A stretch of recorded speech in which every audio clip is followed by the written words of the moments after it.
J.K. Rowling has revealed today, and I find this quite fascinating, that she has twice refused a peerage, once from Labour and once from the Conservatives.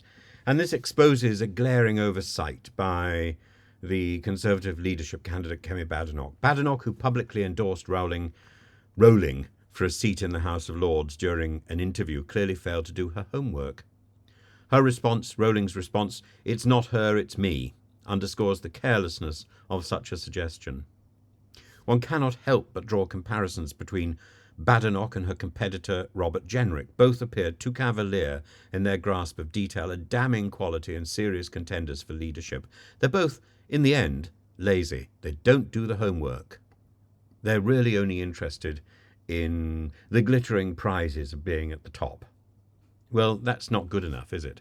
They need to recognize that their job is to be the leader of the opposition. Their job is to serve as His Majesty's leader of the opposition, and as the leader of His Majesty's opposition, that's it.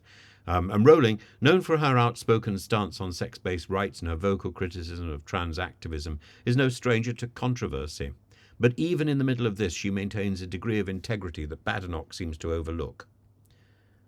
Peerages are typically a discreet affair. To offer one so publicly without the knowledge of Rowling herself, and without knowing about the past rejections, her past refusals, speaks of a political laziness. This gaffe, coupled with Badenoch's statement about oddballs and bad people opposing sex-based rights, feels more like political grandstanding than genuine advocacy. Badenoch's alignment with Rowling on gender issues, while noteworthy, falls flat in the face of Rowling's clear rejection of the system that Badenoch is now exploiting for political gain.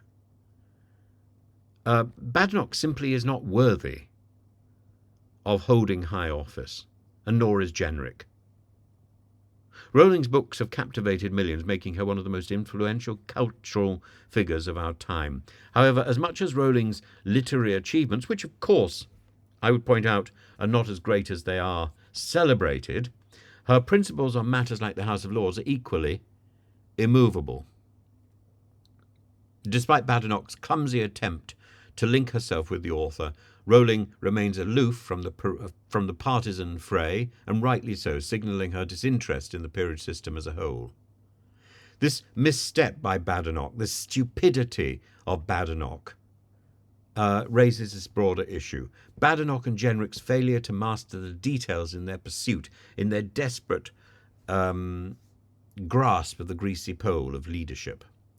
Their superficial engagement with key figures and issues suggests a lack of depth. In a race where every word counts, Badenoch's blunder, paired with Rowling's graceful yet cutting dismissal, leaves the impression that both candidates were too quick to seek endorsements without understanding their implications. Neither appear ready for the scrutiny that such a role demands.